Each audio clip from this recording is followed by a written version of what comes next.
et à tous, n'hésitez pas à vous installer. Merci de participer ce soir à cette After Work Alliance Digitale consacrée au gaming. Une soirée au cours de laquelle vous allez découvrir les chiffres évidemment du secteur, des chiffres qui ont été révélés ce matin. On va également voir les différentes étapes pour la création d'un jeu vidéo, les problématiques également de monétisation de jeux vidéo et également quelques use cases d'annonceurs qui vont adopter le gaming dans leur stratégie de communication digitale. Et on va démarrer tout de suite par un mot d'accueil de Jean-Baptiste Bonino, qui est déjà parmi nous, exécutif VP de Gameloft, que l'on peut accueillir sous un tonnerre d'applaudissements. Bonsoir Jean-Baptiste.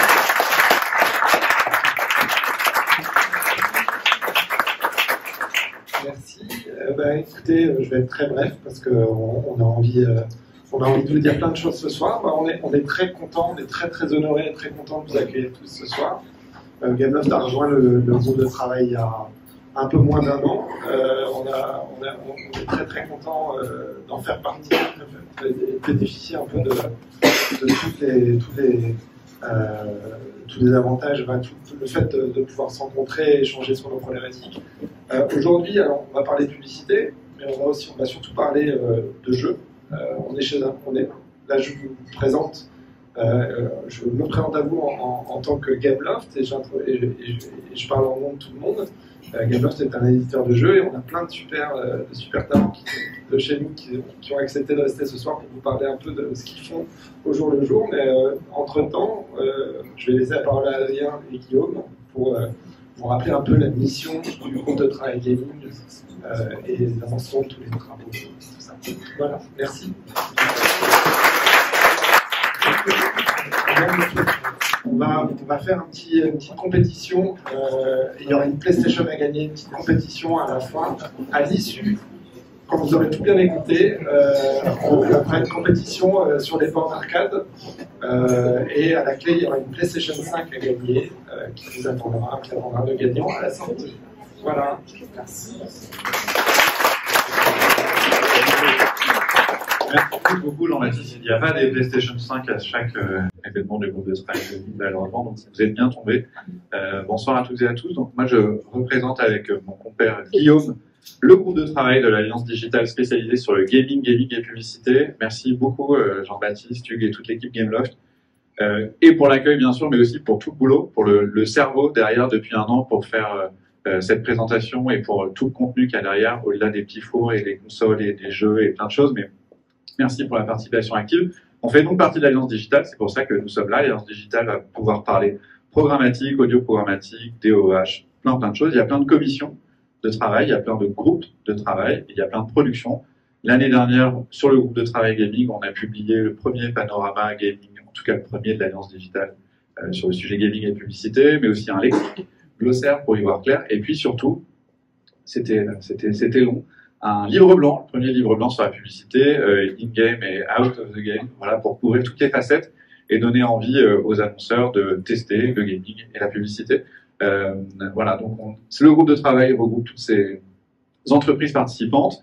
Il y a donc à la fois des éditeurs de jeux, il y a des networks, il y a des plateformes, il y a des régies publicitaires, il y a des agences médias comme la mienne, des agences créatives. Voilà, vous êtes tous les bienvenus pour participer et c'est toute cette communauté, on est à peu près 25 personnes, je dirais, à travailler sur le groupe de travail, on se réunit pendant toute l'année. Merci Victoire d'animer, de nous relancer, de nous organiser pendant toute l'année au sein de l'Alliance Digitale pour arriver à des productions.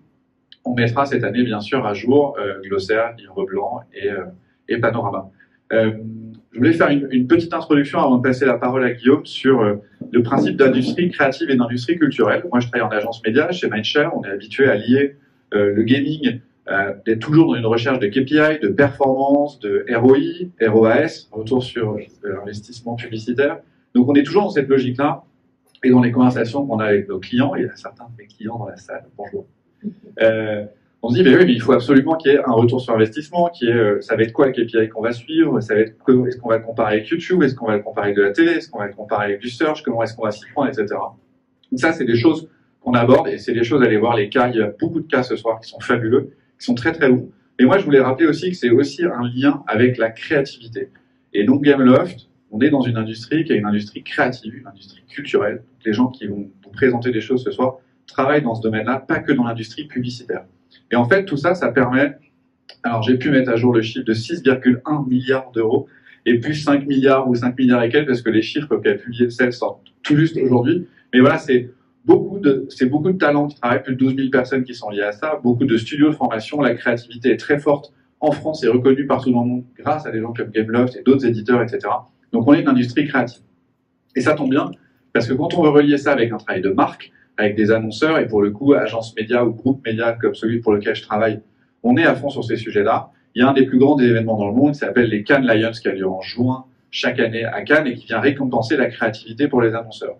Et pendant des années, la créativité elle était très liée à des leviers, comme évidemment la télé, l'affichage extérieur, pourquoi pas le mobile, des choses comme ça. Mais depuis l'année dernière, pour la première fois, dans la catégorie Entertainment que vous voyez à droite, il y a une catégorie Gaming.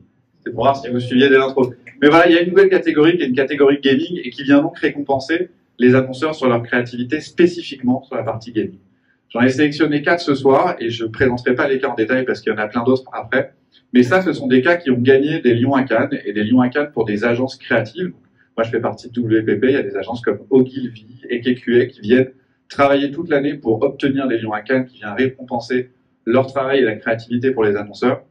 On travaille, nous, avec les autres agences médias pour apporter de la performance sur les plans médias qui sont alliés à ça. Mais voilà, ils ont inventé Los Santos, qui est un jeu qui ressemble évidemment à GTA, mais avec une simulation du réchauffement climatique à plus 3 degrés pour voir l'impact que ça peut avoir sur le gameplay qu'on peut avoir pour sensibiliser pour Greenpeace, bien évidemment, au réchauffement climatique. Un deuxième gold pour FIFA 2023, dans lequel ils ont intégré la série que vous avez peut-être vu, qui s'appelle Ted Lasso, qui est absolument fantastique, hilarante, sur un coach de football américain qui devient coach de foot en Angleterre.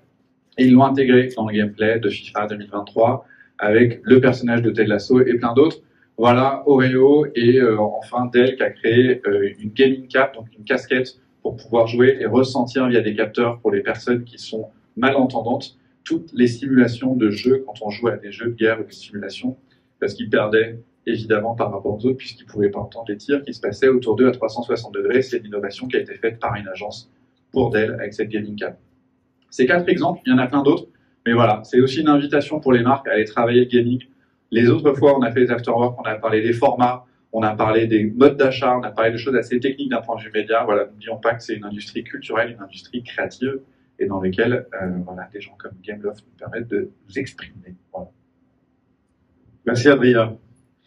Bonsoir à tous. Alors, je veux bien que tu me mettes le pigment. Voilà, alors c'est pas la slide de base, mais c'est pas grave. Bonsoir à tous, je suis Guillaume et je suis le président de la société Gatsby. Gatsby, c'est Ads dans Game, donc on fait de la publicité dans les jeux vidéo. Moi ce soir, et là, je vais vous parler du cadre de diffusion, parce qu'effectivement, quand on va voir une marque, la première chose qui pose, entre guillemets, ou qui pourrait poser problème, c'est le cadre de diffusion. Les marques, généralement, connaissent 1, 2, 3, 4, 5 jeux. Ils connaissent League of Legends, ils connaissent FIFA, ils connaissent Fortnite, ils connaissent peut-être un peu Roblox. Mais en fait, des jeux, il y en a 700 qui sont créés par jour. Je crois que c'est une stat qui va si vous êtes partagé tout à l'heure. Donc il y a énormément de jeux avec une audience qui est littéralement monstrueuse. Donc ce que je vais faire là, en fait, c'est que je vais vous montrer que typiquement sur des mobiles, qui est un format qui est très simple à acheter, qu'on peut acheter en programmatique ou en IO sans aucune difficulté, qui peuvent être activées, j'ai envie de dire, presque dans l'heure, des campagnes qui peuvent être activées presque dans l'heure, que le carcan et le cas de diffusion des jeux sur mobile ne se limite pas uniquement aux jeux de shooting et aux jeux de sport. Il y a plein de types de jeux qui correspondent à des populations différentes que vous pouvez aller chercher, qui sont des populations forcément qui sont aussi friandes de votre marque. Et donc voilà, je vais vous donner quelques exemples en espérant que ça fonctionne. Si, voilà. Donc ça, c'est le premier, comment dire, c'est la première catégorie. Donc vous voyez du football américain, du tennis, de la voiture, des jeux de moto. Vous voyez, avec une topologie de population que vous pourrez retrouver à chaque fois. Vous voyez la qualité entre guillemets des jeux qui sont faits. En fait, ça, c'est des jeux auxquels joue votre voisin, vous-même, sur vos mobiles. Hein. Le mobile, c'est devenu la première console de jeu du monde. C'est 70% des joueurs d'enfants. Donc ça, c'était la première catégorie, donc celle qui est là, entre guillemets, la plus évidente, la plus intuitive. Donc je sais pas comment, voilà, comment je fais pour aller à la suivante. Je vais même tu sur à droite. Voilà. Donc ça, c'est une catégorie aventure. Donc là, vous voyez, vous pouvez très bien avoir mêlé dans le jeu des publicités sous forme de billboards, de vidéos, dans des jeux type Minecraft, dans des jeux type d'aventure. Là, c'est un jeu Gameloft en bas à gauche. Là, on a un jeu de Judas Ponder qui fait un carton où on ne doit pas marcher sur la lave. Vous voyez, ça c'est un jeu qui a été en écho à une série sur Netflix. Allons-y, on va y aller vite parce que voilà. Ça, c'est la catégorie aussi la plus connue. C'est une catégorie de shooting où on a encore une fois un jeu Gameloft en bas à droite, un jeu de T-Bot, vous voyez, un studio dont vous n'avez jamais entendu parler. Et vous voyez, même si c'est un jeu qui est un peu spécial et qui n'accepte pas toutes les marques, la qualité, entre guillemets, des jeux qui sont effectivement proposés. Ça, c'est un petit jeu facile à gauche de chez Ubisoft. Là, c'est des jeux pour les enfants. Donc là, typiquement, quand on a une marque qui veut s'adresser aux 4, 18 ans, 16 ans, on va leur proposer des jeux qui sont comme ça, qui viennent de chez Tap Nation, de chez Azure Games. Là encore une fois, des marques de jeux vidéo et de game studio que vous connaissez pas forcément. Là aussi, c'est des jeux faciles auxquels vous avez peut-être déjà joué, typiquement le jeu d'Outfit 7. Et là aussi, tous ces jeux-là peuvent en temps réel accueillir vos marques. Là, c'est des jeux multiplayer. On va revenir sur l'aspect social des jeux, mais c'est quelque chose qui est complètement fondamental, entre guillemets, pour la population des joueurs, pouvoir jouer à plusieurs. Et dans les jeux, vous voyez, à plusieurs, donc là, on a un jeu de fléchettes à gauche, on a un jeu plutôt de tir sympathique en haut, on a un jeu de type Fall Guys de chez Scopely qui s'appelle Stumble Guys en bas. Là aussi, la publicité est très simple, entre guillemets, à intégrer et le résultat est assez probant. Platformer, là aussi. Donc vous voyez tous les types de jeux. Et en fait, ce qui fait la richesse d'un Gameloft, ce qui fait la richesse d'un Gatsby, c'est que chaque fois qu'on va voir une marque, en fait, nous on a en catalogue 700-800 jeux qui sont tous catégorisés et on va orienter chacune des marques en fonction des valeurs qui nous sont partagées lors des briefs sur les bons jeux, sur certains, peut-être 30, 40, 50 jeux de notre portfolio. Et vous voyez encore une fois, on est exclusivement sur les mobiles. Hein. On va y aller rapidement. Ça, c'est du puzzle game. Donc là, il y a plutôt des femmes. Hein. Là, c'est un espèce de jeu où il faut sortir les voitures. Là, c'est un espèce de match 3 qui fait un carton qu'on a fait avec Coca-Cola. Et là, typiquement, quand on mettait deux canettes de Coca-Cola, bam, il y avait une petite animation Coca-Cola. Donc là, on peut imaginer aussi des intégrations un peu plus poussées. Et là, c'est un jeu moi, qui m'a rendu fou, qui s'appelle Cat Escape. On y va. Pourtant, je suis pas une femme, mais quand même, voilà, j'aime bien jouer ça. Là aussi, c'est l'hyper casual, plutôt joué par des femmes. Avec, voilà, bon, la simulation, non, mais vas-y, passe. Là, je suis sûr que vous y avez tous joué à celui-là, qui était avant. Gameloft, Asphalt 9, encore une fois, sur mobile. Regardez quand même le travail qui a été fait. Là, c'est un jeu genre Sims, là aussi sur mobile, où vous jouez soit un homme, soit une femme qui est en couple et qui il arrive plein de choses. Voilà, donc ça c'est des jeux de Worms. Voilà, les femmes, elles raffolent de ça. Donc là, voilà.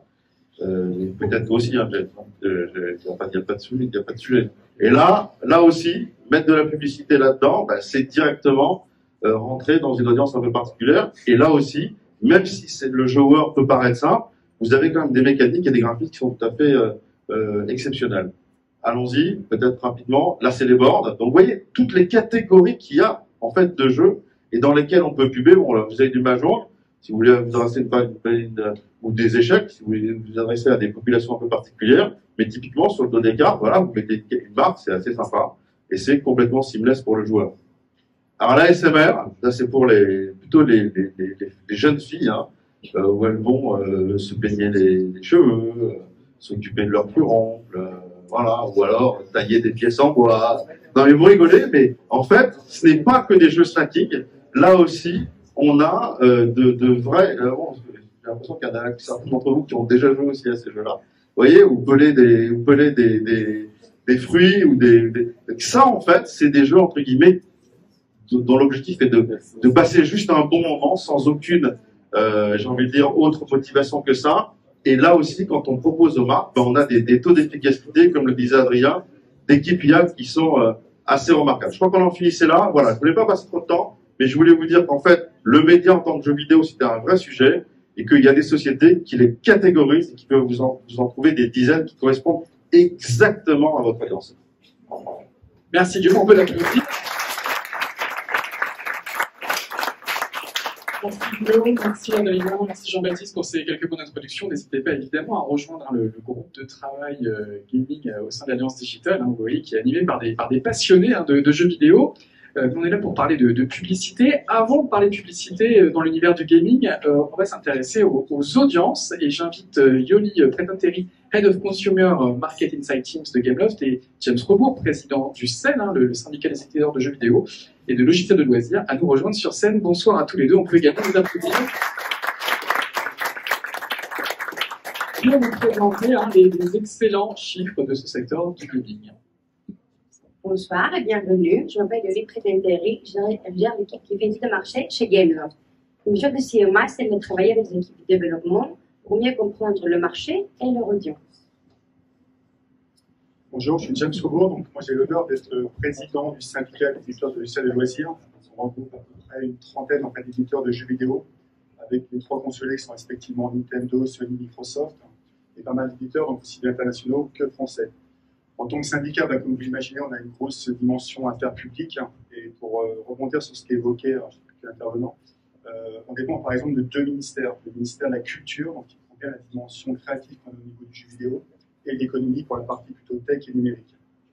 Et dans le cadre du syndicat, on a évidemment vocation à promouvoir le jeu vidéo et surtout travailler fortement sur tout ce qui est connaissance du marché, à la fois des joueurs et même de pouvoir remettre ce type d'informations sur l'ensemble des demandes. Et on a juste remis, plus grande des coïncidences hier, donc la dernière analyse du marché 2023 avec l'écosystème à la fois console, PC et mobile. Et au-delà de la casquette président du CEL, donc je suis directeur général de PlayOn, qui est un éditeur de jeux vidéo, alors plutôt PC console, qui correspond à la même dynamique.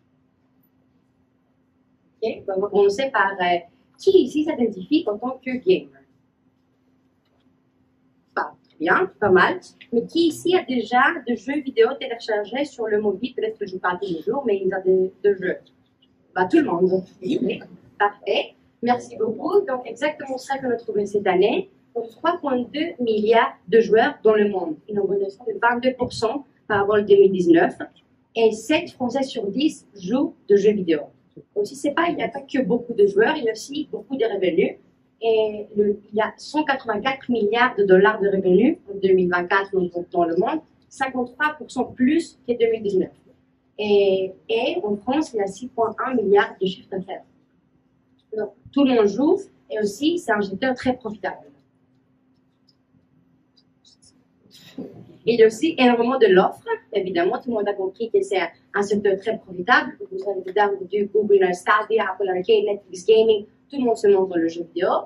Donc, il y a énormément de compétition. 700 nouveaux jeux mobiles par jour qui se lancent et 750 nouveaux jeux sur console chaque année et 14 500 nouveaux jeux sur PC tous les ans.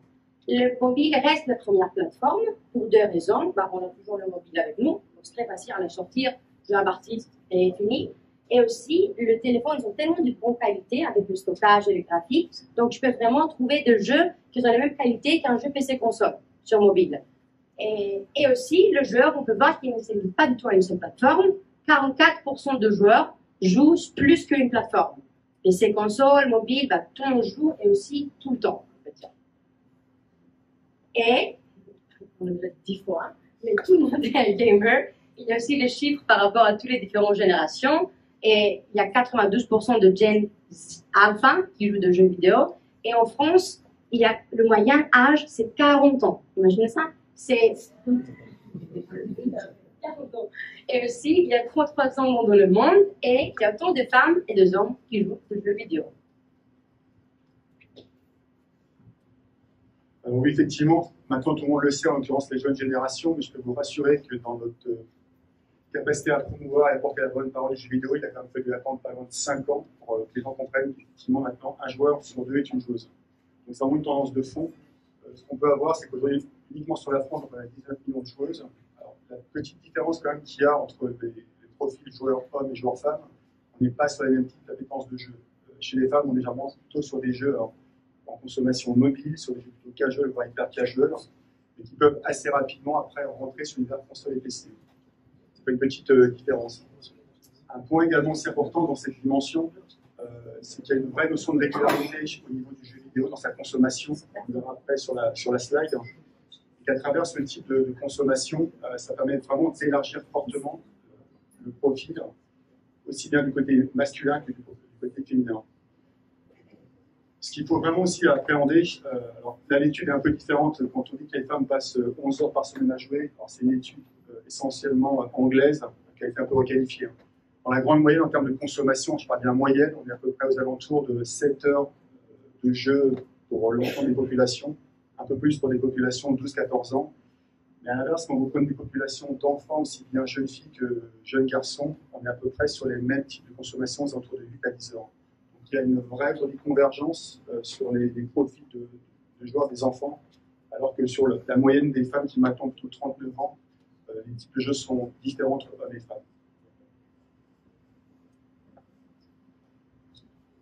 Le point important et qui a vraiment été généré avec l'effet Covid et les Covid, c'est qu'à partir de l'obligation malheureusement de confinement, on s'est retrouvé sur un mode il fallait cohabiter entre parents et enfants.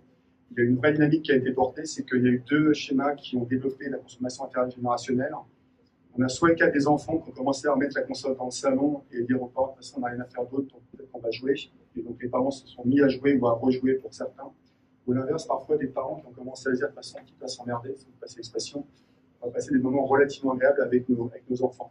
Et ça a été un vrai accélérateur qui aujourd'hui est un marqueur conséquent qui explique la forte dynamique du marché. Comme le Covid a été malheureusement un phénomène mondial, tout le monde a été porté par ça.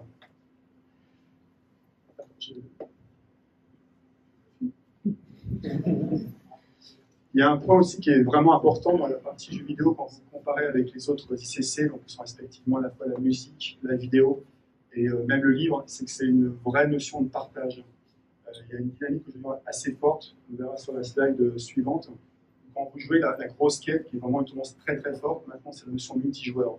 Sur des populations par exemple d'enfants, à peu près 92%, ils vont vraiment privilégier le côté multijoueur, vraiment la création de lien social. On a fait des parallèles, on s'est même permis parfois au niveau du CEL de dire que s'il n'y avait pas eu le jeu vidéo durant le confinement, on aurait peut-être pu avoir quelques petits démarrages de rébellion. Il y avait un vrai effet, effectivement, où les gens se sont retrouvés, ont pu être pacifiés par rapport à ça.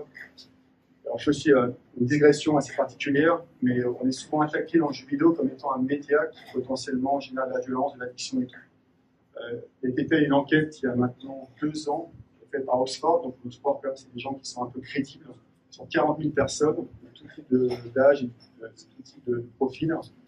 Il a été trouvé que le jeu vidéo a un vrai effet, effectivement, de catharsis. Quand vous jouez aux jeux vidéo, quand vous jouez à un jeu de tir, ou même un jeu violent, il vaut mieux le faire, il vaut mieux sortir en tant que tel, que de voir des enfants qui malheureusement vont devenir violents.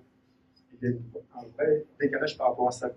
Dans la conviction du média du jeu vidéo, tout ce qui a pu être dit et pas quotidien au niveau du CEL, comme quoi c'est un média violent, addictif et autres, c'est pas vrai du tout, c'est véritablement l'inverse.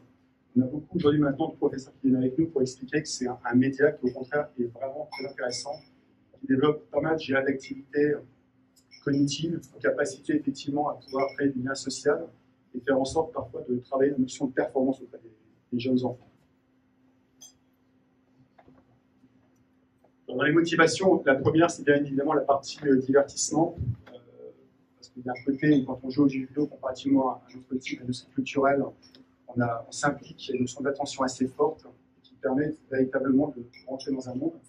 Et a fortiori, sur la dimension maintenant, plus ça va, plus les jeux sont immersifs, avec des vraies qualités graphiques, des vrais gameplays qui sont impliquants, l'évasion est encore beaucoup plus forte.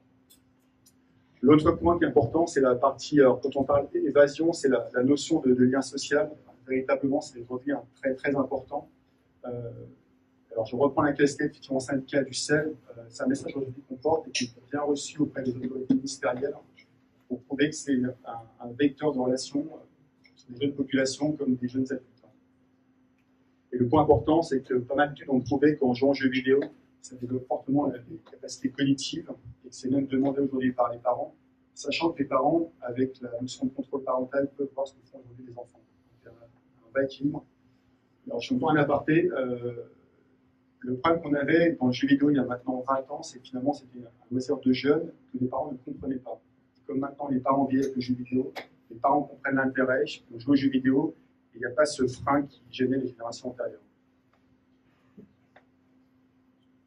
Dernier point à préciser, c'est la notion de consommation au niveau du jeu vidéo.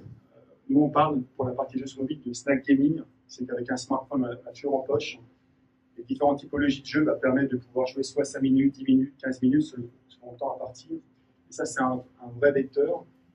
Et ce qui est intéressant, c'est que sur beaucoup d'éditeurs de jeux vidéo, qu'on soit PC ou console, on a souvent une extension qui va se faire sur la partie mobile, parce que le joueur, dans sa consommation, alors pas en traitant en tant que tel, c'est ce qu'a prouvé l'étude qu'on a sortie aujourd'hui, il y a une consommation de protéiforme. Le joueur se moque de savoir s'il va acheter un jeu en digital, en physique, s'il va acheter du contenu additionnel ou potentiellement prendre un abonnement. Ce qu'il veut au moment, c'est un plaisir de jouer.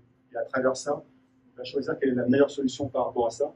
Et c'est vrai que le smartphone là-dessus reste souvent le principal média.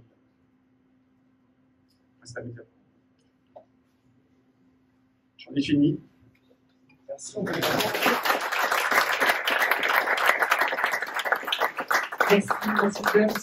Merci Yoli pour cette présentation inspirante. On a bien compris que le jeu vidéo c'est devenu un média avec des chiffres assez impressionnants. Tout le monde, everyone's a gamer, c'était le slogan de notre présentation, aussi bien les hommes que les femmes, les plus jeunes et les moins jeunes d'entre nous. On va enchaîner avec une double présentation réalisée par Gameloft pour nous expliquer comment on crée un jeu vidéo et puis après comment on le monétise. Et j'invite Wilfried Brunet, Senior Art Director, et Aude Mazero, Lead Game Designer chez Gameloft, à me rejoindre sur cette.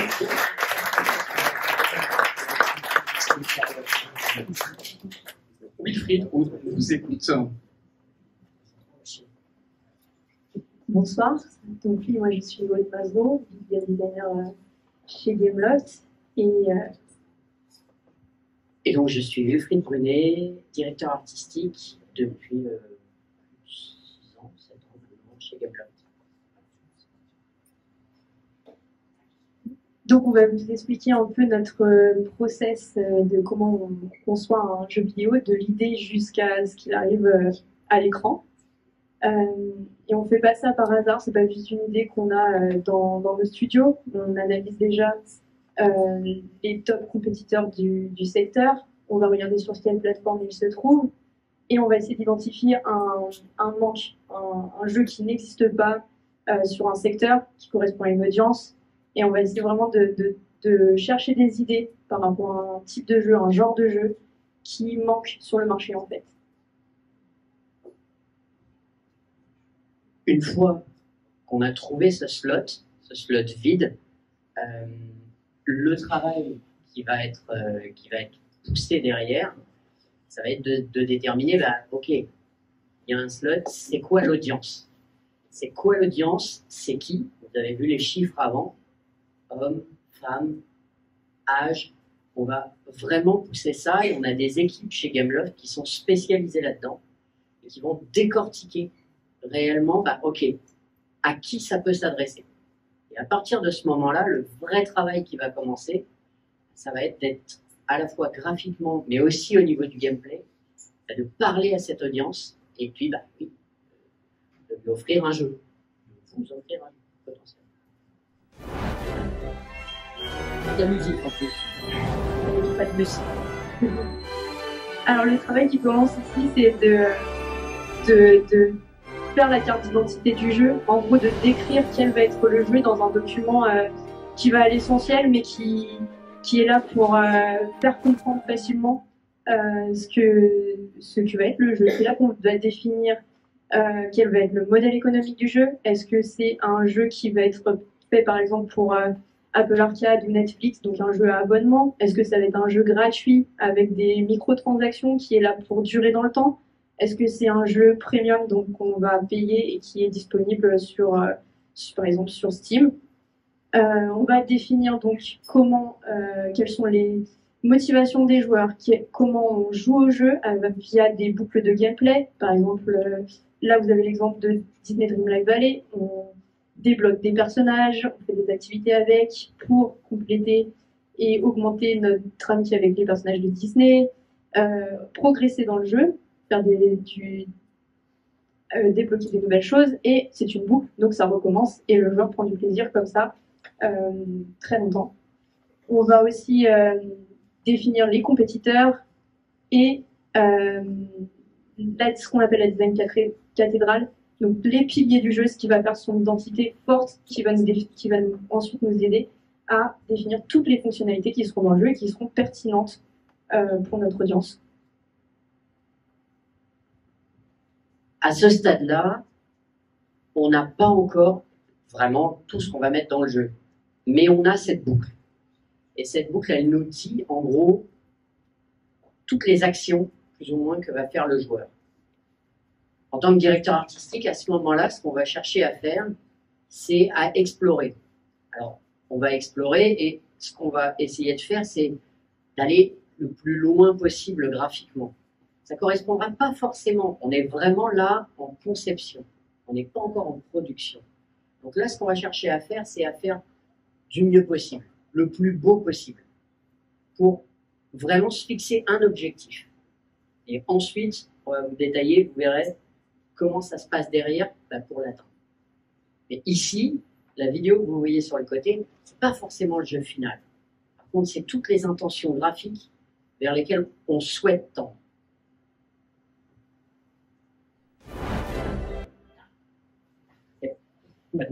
Donc une fois qu'on a décrit un peu qu'est-ce que va être le jeu, on essaye de faire un produit qu'on va pouvoir tester.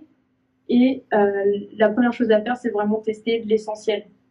Ça veut dire ne pas rentrer dans les détails, mais vraiment chercher à faire un prototype qui va être jouable et surtout dans lequel on a déjà du plaisir à jouer. Ça, c'est le plus important. On ne commence pas à rentrer dans le détail tant qu'on n'a pas été convaincu que y jouer, ça va être fun. Donc là, on a un exemple de Speedstorm, Disney Speedstorm, où on a vraiment des blocs et déjà on voit que le gameplay émerge et on commence à se dire, bah là, on va pouvoir s'amuser. Comme on le dit entre nous, en règle générale, si un jeu où il n'y a que des cubes et des boules, il est fun à jouer, on peut l'habiller comme on veut derrière. C'est vraiment le mode d'ordre à ce moment-là. Et ensuite, on passe au playtest. On va passer au playtest, et ça, c'est vraiment quelque chose d'assez particulier. En tout cas, chez Gameloft, on a des salles.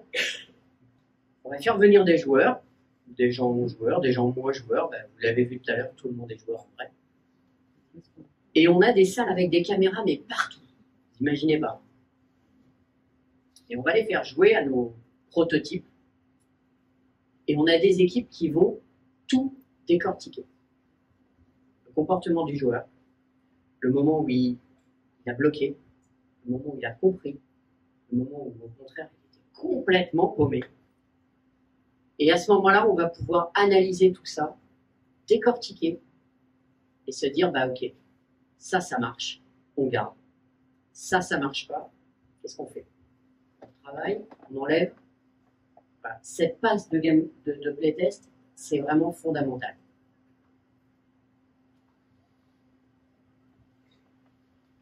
Alors la pré-production, c'est le moment où on va répondre à toutes les questions. C'est le moment où on va, au niveau de la conception, on va tout valider. Il n'y aura plus de questions de design après ça. Et pareil, techniquement. C'est-à-dire, on va vraiment définitivement choisir le moteur du jeu. Est-ce qu'on fabrique le jeu, crée le jeu sur Unity, sur l'Unreal Engine?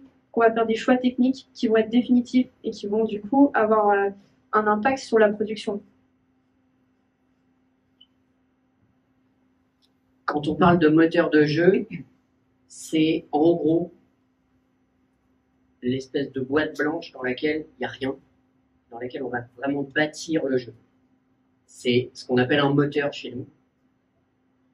Dans le même temps, une fois que ces décisions techniques sont vraiment gravées dans le marbre, et qu'on sait à qui on s'adresse, qu'on sait sur quelle plateforme on veut aller, on sait quel moteur donc on va utiliser, eh ben, il faut définir le style. Il faut définir le style, et pour ça, il faut que, en tout cas chez Gameloft, on a des studios un peu partout dans le monde, il faut que tous les artistes parlent la même langue. et se comprennent. Donc on n'a rien trouvé de mieux que de faire ce qu'on a toujours fait, c'est une Bible. Donc on grave dans la Bible tout ce que les artistes vont avoir le droit de faire et de ne pas faire. C'est valable pour des personnages, comme vous le voyez là, et dans un jeu, c'est valable pour une chaise, une table, un avion, une maison, absolument tout. Parce qu'on est obligé de tout créer. On part vraiment d'une page totalement blanche. Le moteur, c'est une grande pièce blanche, et c'est nous qui allons la remplir. Ah ben c'est à nous voir. Ici, on passe en prod. Donc là, c'est sérieux. On a tout gravé dans le marbre, on est OK. Et là, on nous donne le go. À partir de ce moment-là, côté artistique, on va commencer par prendre nos crayons. C'est pas vrai, on prend plus de crayons maintenant. On a tous des tablettes, des trucs. On peint sur ordinateur. On va commencer par faire des sketchs. Une fois que c'est validé, ça passe en modélisation, c'est-à-dire en 3D. Bien entendu, c'est en 3D, mais ça n'a aucune vie, donc on doit les animer. Et une fois que tout est modélisé, comme je vous ai dit, table, chaise, personnage, voiture, avion, une fois que tout est animé, tout ça va pouvoir être intégré dans le moteur. Et c'est là que le jeu va vraiment prendre vie. Oui, ça veut dire aussi produire tout le contenu et bien sûr en respectant les délais, hein, puisqu'on a déjà défini aussi une deadline. Et c'est vrai que c'est là ça rigole un petit peu moins. C'est à ce moment-là aussi où on implémente concrètement la monétisation dans le jeu. Donc ça veut dire, si c'est un jeu gratuit avec des microtransactions, on va se servir du gameplay et des opportunités par rapport aux motivations des joueurs et tout ça, d'implémenter des microtransactions qui seront placées à des endroits stratégiques pour que le joueur ait envie de dépenser, mais aussi des publicités qui sont placées et qui vont être placées de manière à ce que le joueur les perçoive plus comme des récompenses en fait. Plutôt que de les subir, on va les mettre à des endroits pareils, stratégiques, qui vont permettre aux joueurs d'avoir envie de les regarder parce que, en fait, ça leur permet de progresser et c'est vraiment perçu comme une récompense. Bien sûr, c'est aussi durant cette phase de production, de création du jeu, que l'on prend en compte l'aspect juridique.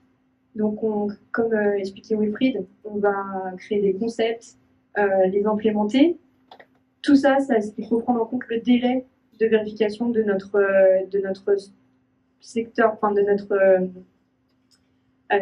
juridique, qui va passer sur tout ce qu'on produit, tout ce qu'on crée, du concept à l'asset final, mais aussi s'assurer qu'on est respectueux de l'âge de notre cible et de la protection des données des utilisateurs. Vraiment, c'est une très grosse phase. Oui, chez Gameloft, c'est valable pour d'autres, hein, bien entendu. Mais c'est vrai que rien ne sort sans que ça ait été validé et vérifié. Et en effet, c'est un point qui est vraiment primordial pour nous. Que ce soit juste un gros plaisir pour les joueurs et ceux qui se disent moins joueurs de jouer à nos jeux.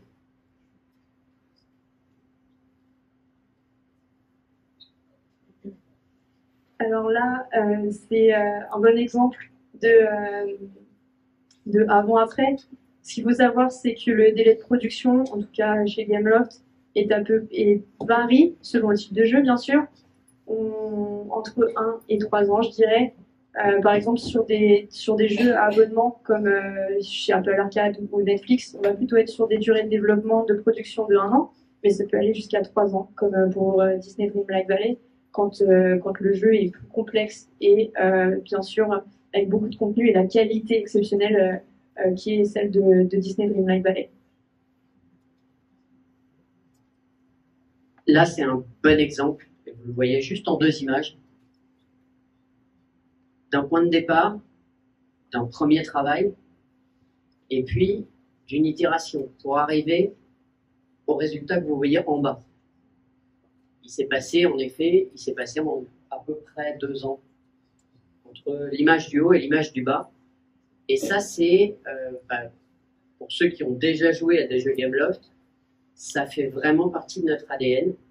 C'est-à-dire qu'on se fixe quand même un objectif de qualité qui est un poil au-dessus des standards si on le peut. Si on le peut, ça veut dire les délais, bien entendu, vous avez compris.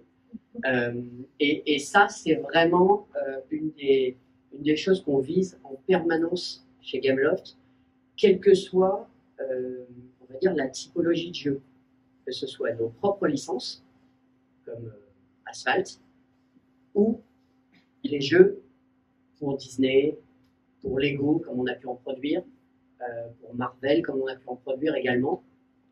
Et ben voilà, notre objectif à chaque fois, c'est que ils soient contents et qu'ils reviennent. Normal. Et pareil pour les joueurs.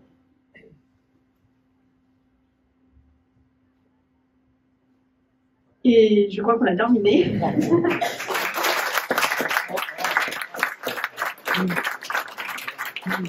Vous avez vos applaudissements. Je crois que Hugues s'est absenté quelques instants. Il est revenu. Alors, on va évidemment les dire merci. On a bien compris, effectivement, merci beaucoup, la complexité de création d'un jeu. 3 ans de production pour ce jeu. Et cet équilibre à trouver entre la dimension artistique et créative et la dimension industrielle et informatique. On va poursuivre la présentation avec un focus sur les problématiques de monétisation. Et on invite Hugues Ossard à nous rejoindre sur scène, Senior Global Marketing Director chez Gameloft. Bonsoir. Pour nous parler de la place de la publicité dans les jeux. Bonsoir à tous. Je pense que je vais le prendre, ouais, c'est très bien. Ah, c'est cassé. C'est pas grave. Bonsoir à tous. Merci beaucoup d'être tous là. Vraiment, on est vraiment très très heureux de vous accueillir chez Gameloft. Ici, c'est le HQ, on a des bureaux un peu partout dans le monde. Donc, je suis un peu un vieux de la vieille, un dinosaure ici. Ça fait 18 ans que je travaille chez Gameloft. Donc, j'étais longtemps sur la partie produit, sur les jeux, lancement des jeux en France, en Europe, ensuite sur le partenariat, l'e-sport. Et donc, je travaille aujourd'hui sur Gameloft for Brand, donc la direction purement sur les solutions pour les marques. Donc, c'est bien parce qu'on a la double casquette. En tant qu'éditeur et aussi en tant que network. Ça, c'est intéressant et c'est ça que je vais vous parler un petit peu aujourd'hui. Je vais vous donner d'un point de vue d'un publisher l'intégration de la publicité dans un jeu vidéo. D'abord, on va parler un petit peu de la démocratisation du jeu vidéo depuis plusieurs années. Alors, c'est pas quelque chose de tout nouveau, mais c'est quelque chose qui a commencé il y a plusieurs années pour rendre le jeu accessible à tout le monde. Tout le monde puisse y jouer. La première démocratisation, c'était pouvoir casser les différentes barrières. C'était la barrière du hardware. Mettre les jeux vidéo autre chose ailleurs que sur des plateformes. Je devais acheter plusieurs centaines d'euros, plusieurs milliers de francs à l'époque. Donc le jeu mobile est apparu. Ça a été vraiment une grosse démocratisation, le moyen pour tout le monde, comme disait tout à l'heure Wilfried et eux justement et James aussi sur la disponibilité dans la poche de pouvoir jouer à n'importe quel jeu, n'importe quel moment. Donc en plus de l'émergence du jeu mobile, il y a eu des nouveaux modèles économiques qui sont apparus. Et le modèle économique free-to-play. Donc c'était la deuxième barrière du prix du jeu qui a sauté. Le jeu est devenu gratuit. N'importe qui pouvait télécharger un jeu gratuitement sur une plateforme qui était dans sa poche. Ça a ouvert vraiment des grosses opportunités pour les éditeurs et la transformation aussi du marché. C'est un modèle économique qui est aujourd'hui prédominant sur mobile, qui est aussi sur PC, qui arrive aussi sur console petit à petit.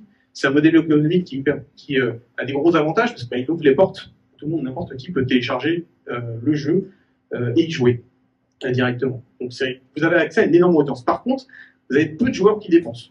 En moyenne, c'est 5% des joueurs qui dépensent de l'argent dans les jeux. Les jeux free-to-play,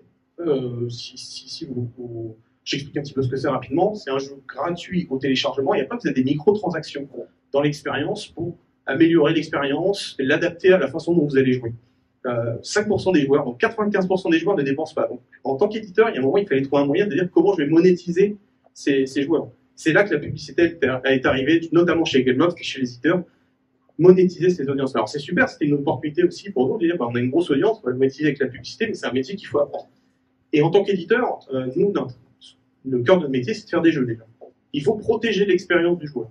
Comment le faire? Quel est le challenge? C'est comment intégrer de la publicité dans un jeu sans détériorer l'expérience. Comment l'intégrer directement? Et c'est là qu'on a eu cette approche d'enrichir l'expérience du joueur, ne pas la nier, parce que pour nous, si on détériore l'expérience du joueur, c'est très simple aujourd'hui de supprimer l'application depuis son mobile. Et après, nous, ça coûte très cher d'aller recruter ces joueurs-là. Donc, il faut absolument qu'on les garde. On ne peut pas se permettre de faire une expérience qui est mauvaise. Donc, on est parti vraiment sur la solution, comment on va pouvoir enrichir cette expérience avec la publicité. Et aujourd'hui, ce qui est intéressant de voir, c'est que avec tout ce travail depuis des années, aujourd'hui, l'intégration de la publicité, comme on a pu voir avec Wilfried et Aude, c'est quelque chose qui se fait dès la conception du jeu. Au moment où on pense le jeu, au moment où on le développe, on pense déjà comment on va intégrer la publicité dans le jeu, à quel moment on va pouvoir le positionner pour pouvoir proposer la meilleure expérience pour les joueurs et la meilleure expérience pour la marque également, ce qui va fournir les meilleures performances pour la marque. Donc il y a plusieurs stratégies d'intégration, des intégrations contextuelles de la publicité dans les jeux. Donc ça, c'est vraiment dans le gameplay. Quand vous jouez à un jeu vidéo, à des moments donnés de l'expérience de jeu, la marque va pouvoir prendre la parole, pousser un message, et elle va apparaître comme un compagnon de l'expérience. Et après, vous avez des intégrations plutôt innovantes, natives, on appelle ça. Vous avez des expériences qui, elles, vont enrichir l'expérience en apportant soit du nouveau contenu, soit en apportant de la crédibilité de l'expérience. Alors, si vous jouez anciennement FIFA, à Football Club 24, ou FC24 aujourd'hui, vous voyez, il y a des pubs le long du stade. Ça apporte de la crédibilité à l'expérience, qui est une expérience complètement réelle. Donc, c'est un exemple d'intégration native. Puis après, ça peut aussi être des nouveaux contenus qui sont intégrés. Ce qui est intéressant, c'est que tous ces éléments publicitaires qui sont intégrés aujourd'hui dans les marques, ces formats enrichissants sont aujourd'hui des formats qui sont acceptés par les joueurs. Dans les jeux free-to-play, aujourd'hui, vous avez de la publicité, c'est quelque chose d'accepté, d'intégré, quand c'est des formats qui sont non intrusifs et qui vraiment apportent quelque chose à l'expérience des joueurs. Je vous donne un exemple chez Gameloft, on fait ça dans tous nos jeux free-to-play, on a déjà fait un test, on a supprimé un jour de la publicité dans nos jeux, et on a eu des communautés qui sont pleines, parce qu'on avait supprimé la publicité, et que ça leur enlevait un contenu, un élément dans le jeu qui les empêchait de continuer leur expérience. Donc il y a une demande aussi, dans certains de ces jeux-là, de publicité qui permettent de les aider dans leur expérience. Aujourd'hui aussi, quand vous achetez un jeu, un jeu à 70 €, des fois pour passer à la caisse, parce qu'il y a encore des éléments à racheter dans le jeu, on vous demande, quid si on vous proposait de regarder des publicités en échange, plutôt que de repasser à la caisse. Je ne sais pas si vous jouez à Street Fighter 6 comme moi, aujourd'hui, il y a peut-être des joueurs ici. Si vous jouez avec Ken comme moi, mon personnage préféré, Street Fighter 4, Street Fighter 5, vous êtes passé à la caisse, vous avez racheté déjà votre skin, le costume de votre personnage d'origine, et ben non, Street Fighter, vous allez repayer encore une fois. Alors vous avez payé 70 € de jeu, vous allez repayer 5 € en plus. Pourquoi pas vous proposer de la publicité pour pouvoir recevoir cet élément en jeu. C'est ça aussi la publicité enrichissante. Proposer une expérience en jeu, quelque chose en échange d'un message qui est poussé. Mais quand on intègre la publicité en jeu, dans un jeu vidéo, ce qui est important, c'est de prendre en compte les spécificités du gaming. Et ça, en tant qu'éditeur, on est très bien placé là-dessus. C'est pour ça. Parce que l'objectif, c'est de pouvoir permettre aux marques de bénéficier de ces spécificités pour générer de la performance et des retours pertinents sur toute leur campagne.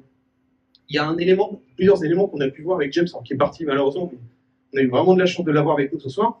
Il y a cette notion de positive moment. Quand vous jouez à un jeu vidéo, vous êtes heureux. La première raison pourquoi vous jouez à un jeu vidéo, c'est pour vous divertir, pour le fun, pour vous évader, pour partager aussi, partager avec vos amis, partager en famille, partager avec vos enfants. On a vu ça, c'est une site là, les parents jouent avec leurs enfants, parce qu'on est né, moi je suis né avec le jeu vidéo, je connais ce média, je le partage aujourd'hui avec mes enfants, je ne contrôle pas le temps qu'ils jouent, je suis plutôt là pour partager avec eux. Donc c'est vraiment un moment positif, un moment familial, que les marques aujourd'hui peuvent intégrer et prendre la parole. C'est de l'émotion aujourd'hui, c'est générer de l'émotion, de l'immersion, et par l'émotion, on crée des expériences mémorables, pertinentes, que la marque peut venir prendre sa parole. L'attention, alors on parle ce qui est puissant dans le gaming, c'est l'interactivité. C'est le seul média d'entertainment où le user n'est pas uniquement spectateur, il est acteur également. Il interagit dans l'expérience. Et ça décuple la puissance émotionnelle, ça décuple aussi le contact que vous pouvez et l'impact que vous pouvez créer avec la marque. Et tout ça autour de l'engagement. Le gaming, c'est de l'engagement. C'est un format engageant par définition directement. Quand on intègre des formats publicitaires pensés pour les joueurs, et donc qui vont être pensés pour les marques, on va générer un impact puissant. On va permettre aux marques de bénéficier de ces spécificités, avoir deux impacts très puissants sur la mémorisation. Une étude qu'on a publiée avec Maud l'année dernière, on a gagné un award pour ce livre blanc qui s'appelle Le ROI dans le gaming. on a mesuré justement des impacts sur la mémorisation de 49% sur l'échelle de Morgenstein, très très puissant, et aussi sur l'affect. Alors on va plus loin que sur la considération dans le gaming, c'est la puissance émotionnelle. Les positive emotions qu'on génère dans le jeu vidéo, on peut avoir un impact directement sur la marque. C'est ce qu'on a mesuré quand vous faites de la publicité dans le jeu. On voit une évolution de l'affect, de la likability pour la marque avec ce type de forme. Donc tout ça, ça en fait vraiment un média aujourd'hui. Il faut le voir comme un média. On voit dans le gaming plusieurs types de solutions, des opérations spéciales, beaucoup d'opérations dans des jeux comme Fortnite, ce type d'opérations qui sont pertinentes, qui sont des opérations plutôt tactiques. Il faut voir le jeu vidéo comme un média qui est complètement fragmenté. On l'a vu tout à l'heure, 700 jeux mobiles par jour, nouveaux jeux. 14 000 nouveaux jeux par an sur Steam. 750 jeux console. C'est énorme. Donc c'est plein de jeux, plein de plateformes, plein de communautés différentes. Donc quand vous choisissez un jeu, une opération sur un pays donné, vous allez créer une opération tactique qui va jouer sur l'affect. L'avantage, c'est qu'aujourd'hui, le gaming, c'est vraiment un média qui est structuré. Depuis des années, Gameloft fait ça depuis presque 10 ans. Un média qui est structuré, qui est sécure pour les marques, complètement safe, il n'y a pas d'UGC, il n'y a pas d'user-generated content, il n'y a pas d'adblocker, ça c'est super. Ça permet, c'est aussi un média qui est complètement compliant sur les standards du marché en termes de format, en termes de tracking, de measurement, de KPI. On est sur un média à part entière qui permet aux marques de rentrer facilement, si on l'aborde comme un média, rentrer facilement, d'une manière simple, parce que je reprends les mêmes formats que je peux faire dans une campagne traditionnelle, c'est scalable. En termes de jeu, on vient de le dire, en termes d'audience, c'est énorme. Et puis derrière, en termes de performance, avec tout l'impact qu'on peut avoir sur la mémorisation, sur l'affect, sur l'engagement, et sur un média qui est hyper puissant. C'est ce qu'on fait chez Gameloft avec Combo. C'est un network étendu qu'on a lancé il y a 2 ans, en partenariat avec les plus gros éditeurs au monde. On travaille avec Activision, on travaille avec Rovio, on travaille avec Outfit 7, c'est 1 milliard de joueurs dans le monde. Et aujourd'hui, on propose dans ce network-là, justement, différents formats, des formats standards, on va avoir des formats vidéo, on va avoir des formats aussi interactifs qu'on développe en interne. En tant qu'expert de jeux vidéo, nous, l'engagement, c'est vraiment le cœur de notre métier. On l'a vu avec Wilfried, on l'a vu avec Aude, avec ses créateurs aujourd'hui. On bénéficie de ça, de ces 24 ans, on a été créé en 2000, 24 ans de savoir créer des expériences fun, engageantes pour les joueurs, pour les utilisateurs. On met ça à disposition pour les marques avec des formats médias. Des formats médias qui vont être poussés, je parlais d'enrichissement de l'expérience, qui vont être poussés à des instants clés du jeu. Et ça, en tant qu'éditeur, c'est vraiment le cœur de c'est vraiment ce qu'on sait faire. On connaît le jeu, on connaît le code. Wilfried, vous voyez comment ils développent le jeu, à quel moment ils vont le faire quand ils travaillent la monétisation. Donc on sait à quel moment on peut pousser un message. Pour que la marque apparaisse plus comme un compagnon de l'expérience, avec des formats qui sont opt-in, je choisis de le voir ou pas, un format qui va m'apporter quelque chose. On appelle ça les reward ads, c'est des formats publicitaires récompensés, qui sont les formats qui sont privilégiés par les joueurs. Parce qu'en échange de regarder une publicité, je reçois une reward. Imaginez quand je joue à un jeu, à un moment d'échec, j'ai raté ma course, je joue à un jeu de voiture, j'ai raté ma course, et bien une marque, Coca-Cola, me propose de regarder une pub et en échange de me permettre de le rejouer ma course gratuitement. Donc elle m'apporte une chance de rejouer. Imaginez, je gagne ma course. La Coca-Cola me dit bravo, super, ben, je te propose de doubler tes points pour te récompenser. Dans les 2 cas, la marque, elle apparaît vraiment comme un compagnon, elle apporte quelque chose à l'expérience. Ça, c'est des formats qui sont vraiment privilégiés. Et aujourd'hui, on a ces formats-là qui sont... Désolé, j'ai pas lancé la deuxième vidéo sur les user flow.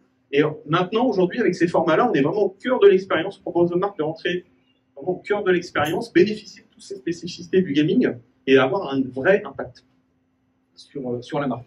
Et là, quelques exemples de campagnes qu'on a pu faire avec tout ce type de format qui se met dans tous les jeux de notre réseau Combo. Et maintenant, je vais être très content de pouvoir passer la parole pour les use cases.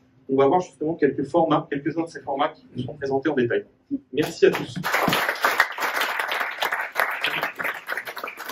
Merci beaucoup, Hugues. Alors effectivement, on a compris, le jeu vidéo est un média, on a parlé des contenus, on a parlé des audiences, on a parlé des formats publicitaires, mais effectivement, maintenant, place à la demande et on va écouter effectivement des annonceurs et on démarre tout de suite avec un premier use case avec Gatsby qui accompagne Jean-Claude Lattès. Je vous demande d'accueillir Tiffaine Cormier de Lattès et Guillaume Ponteux qui nous rejoint. Gatsby. Sur et on vous écoute. Alors bonjour à tous, du coup je suis Tiffany Cormier, responsable marketing pour les éditions JC Lades, donc un éditeur généraliste de littérature française, étrangère, documents, essais, mais aussi polar et thriller.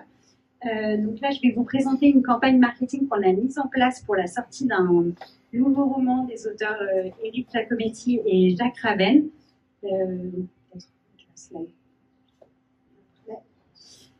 Juste pour vous remettre du coup dans le contexte, Giacometti et Raven, c'est un duo star du thriller avec 3 millions de lecteurs en France, des romans traduits dans de nombreux pays. C'est aussi 2 séries différentes. Leur série phare qui met en scène un commissaire franc-maçon, Antoine Marcasse, et leur deuxième série, la saga du Soleil Noir, qui là explore un pan ésotérique méconnu du nazisme. Donc en mai 2023, on publie le nouvel opus de la série du Soleil Noir, avec la volonté vraiment de diversifier notre façon de communiquer sur ces auteurs. Là, pour le coup, on avait un terrain de choix assez large, puisque du coup, le livre met en scène des vampires au cœur de la Seconde Guerre mondiale, donc un univers qui n'est pas sans passerelle avec ceux explorés par certains jeux vidéo.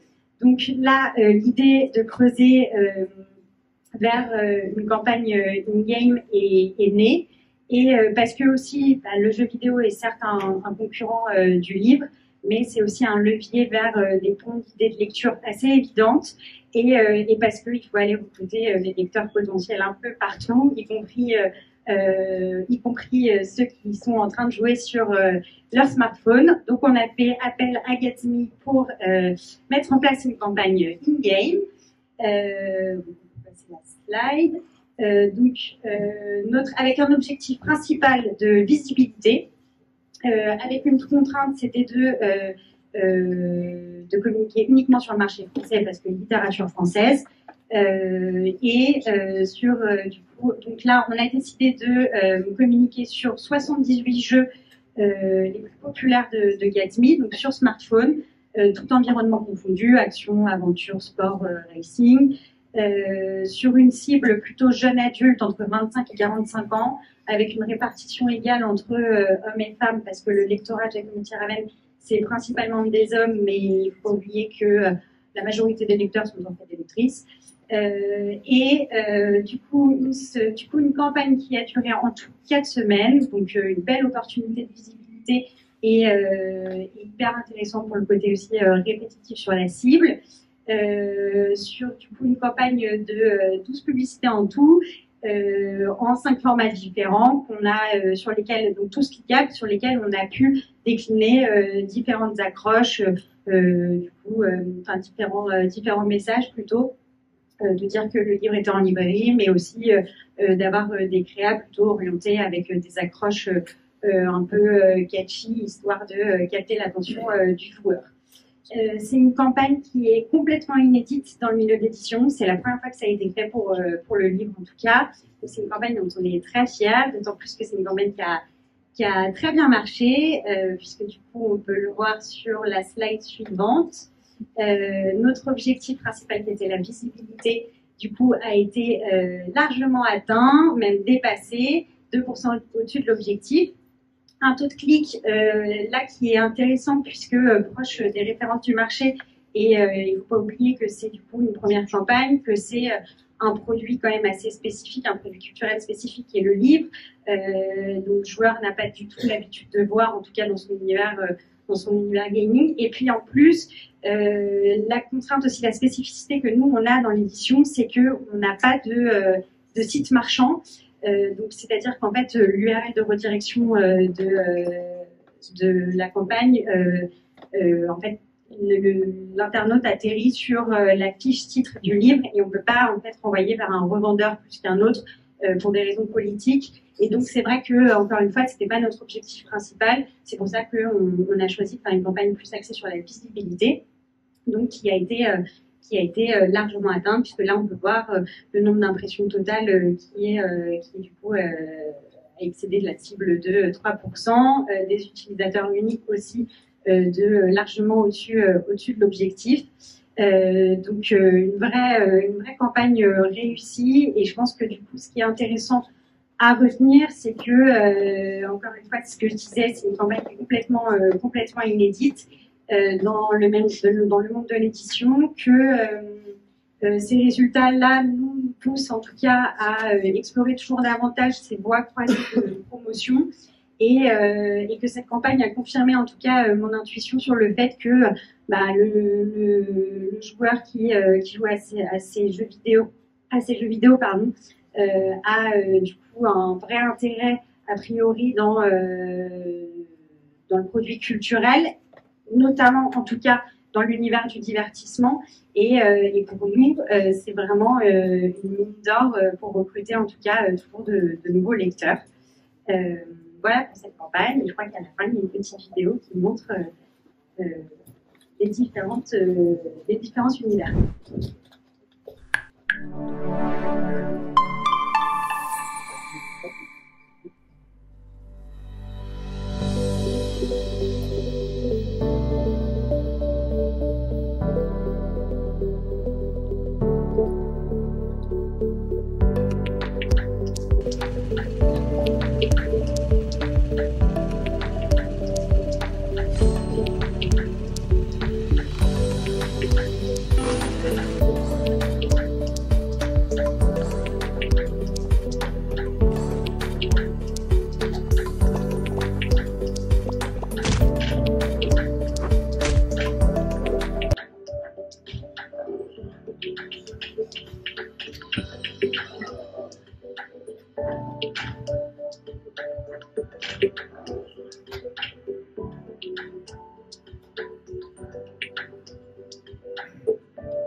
Merci beaucoup. Merci. On a quelques vidéos, c'est pas mal de logique de frontières. Tu peux revenir, Tiffany, si tu veux bien. Moi, je voulais simplement conclure en disant que Tiffany faisait mention du fait que c'était une première française. Nous, chez Gatsby, on a eu pas mal de promos pour de la musique. On a eu pas mal de promos pour les films. On n'en avait jamais eu sur le livre. Et quand Tiffany a eu, c'est parce que c'est Tiffany qui a eu l'idée, qui est venue nous chercher, qui a convaincu en interne. Et vraiment, moi, je suis scié par ce que tu as fait, vraiment, Tiffany. Et en fait, je peux te dire qu'aujourd'hui, parce que j'ai fait des recherches, je crois même que c'est une première mondiale. C'est la première fois qu'un éditeur fait la promotion d'un livre au sein des jeux vidéo. Et vraiment, je voulais te féliciter. Et voilà. Donc, bravo à toi, Tiffany. Bravo. Merci, bravo Tiffany. Tiffany qui était une gameuse aussi un petit peu, qui n'était pas que lire des livres. Un petit peu sur ça.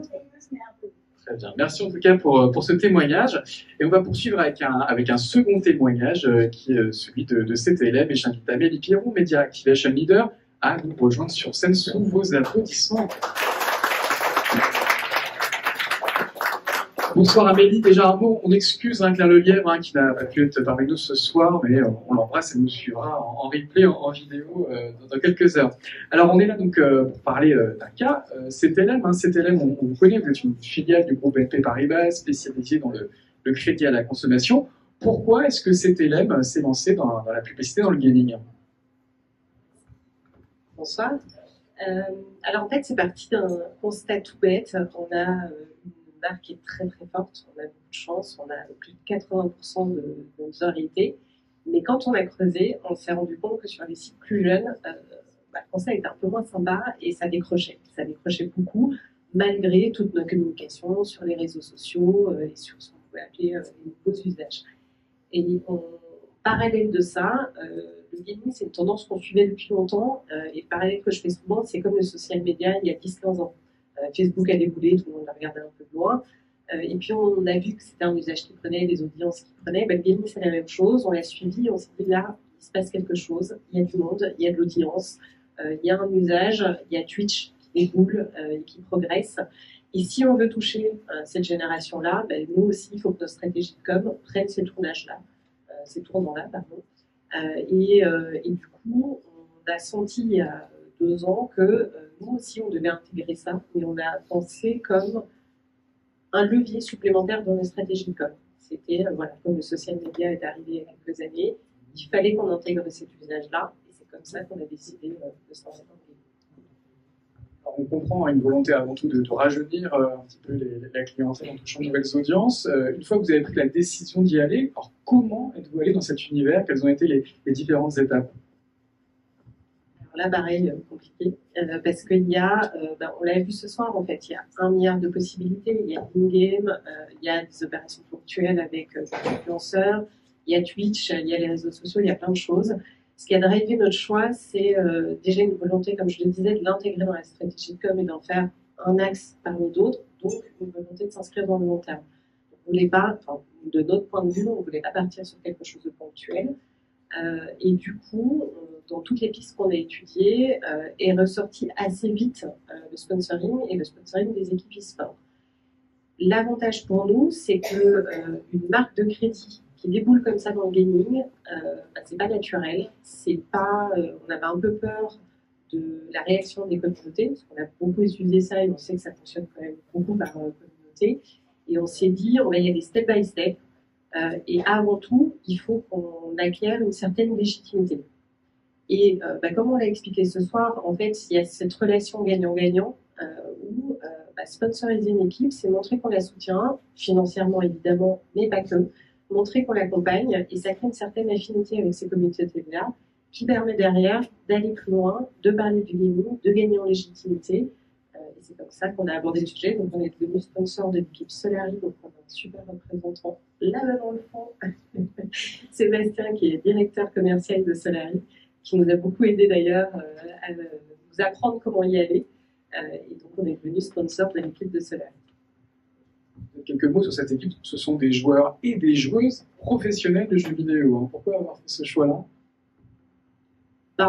Pour la légitimité, en fait, rien de mieux que l'e-sport, qui est le cœur du gaming, pour gagner en légitimité. Et puis au-delà de ça, quand on a étudié, donc on a fait le choix de se dire, ok, c'est pas ponctuel, c'est du long terme, on part sur du sponsoring. Le sponsoring, tout comme le sponsoring sportif, c'est aussi une manière de transmettre des valeurs. Et c'est comme ça, pour le coup, qu'on a choisi Solari. Solari, c'est une équipe qui se définit comme la team d'amis, qui a énormément de bienveillance, beaucoup d'humour. Et c'est des valeurs qui ont un ADN très très proche de notre marque. J'espère que tout le monde voit les pubs avec les bonhommes verts et trouve que c'est très drôle. Voilà, donc on avait beaucoup de valeurs communes. Il y avait aussi ce souhait, nous, des trucs phares de CDM, c'est d'accompagner dans les projets. Solari, désolé Sébastien, est une équipe de challengers. Et donc, ça nous tenait aussi à cœur de se dire, on soutient une équipe qui va progresser. Et grâce à nous en partie, et pas que, parce que c'est quand même beaucoup grâce aux joueurs, au coaching, etc. Mais on participait à ça, on participait au projet. Et comme tu l'as dit, en plus, ça nous a permis de faire un gap supplémentaire avec l'équipe féminine, parce qu'il y a 1 an, ils ont parlé de ce projet-là. Et alors, pour le coup, on a tout de suite sauté sur l'occasion, bien avant les autres sponsors qui étaient un peu vénères. Ça aussi, on est très contents. C'est que pour cet élève, l'inclusion et la mixité est une valeur très forte qu'on porte dans l'entreprise. On sait que la mixité dans le gaming n'est pas simple et encore moins dans l'e-sport. C'est une manière de sponsor chouchou de cette équipe. On suit, là on va signer pour la 2e année. Et du coup, voilà, tu transmets ces valeurs-là et tout le sponsoring te permet ça. Alors un challenger qui a quand même, je crois, 2 millions de followers sur les réseaux sociaux, il y a une vraie puissance de cette équipe e-sport. 12 millions, pardon. 12 millions. C'est 2 millions sur Twitter et 12 millions en tout, effectivement. Alors concrètement, quel type d'opération vous avez monté avec eux? C'est du sponsoring comme on peut voir sur les équipes de sport traditionnelles? Alors oui et non. Il y a une première partie qui est toute la visibilité qu'ils nous apportent avec le classique. On a notre logo sur leur maillot, donc dès qu'ils vont faire des matchs, etc., ça se voit. Il y a énormément de matchs en live sur Twitch, donc on a nos logos, on a aussi nos logos en overlay sur Twitch. On a notre logo sur beaucoup de publications communication que Solary fait quand ils ont des matchs, des défaites, etc. Ils ont le logo de tous les sponsors. Et pour nous, c'est une super opportunité parce qu'ils sont présents justement dans un écosystème sur les réseaux sociaux. Ils sont présents sur Twitch, ils sont présents sur TikTok, sur Facebook, sur Insta, sur même LinkedIn, même s'ils sont moins actifs sur LinkedIn. Et alors, déjà là, il y a une vraie opportunité, c'est que nous, ouvrir des espaces, créer des contenus et les médiatiser sur tous ces environnements-là, ça coûte une fortune. Et on n'arrive pas, nous, en tant que marque, à créer des communautés comme ça. Donc on s'appuie sur eux et on développe la visibilité partout. Donc on a une grosse partie qui est voilà, le pur branding de cette élève. Sauf que dans l'e-sport, ça peut pas, enfin, dans le gaming tout seul, on a beaucoup parlé de communauté, de passion, etc. Donc ça ne peut pas vivre tout seul.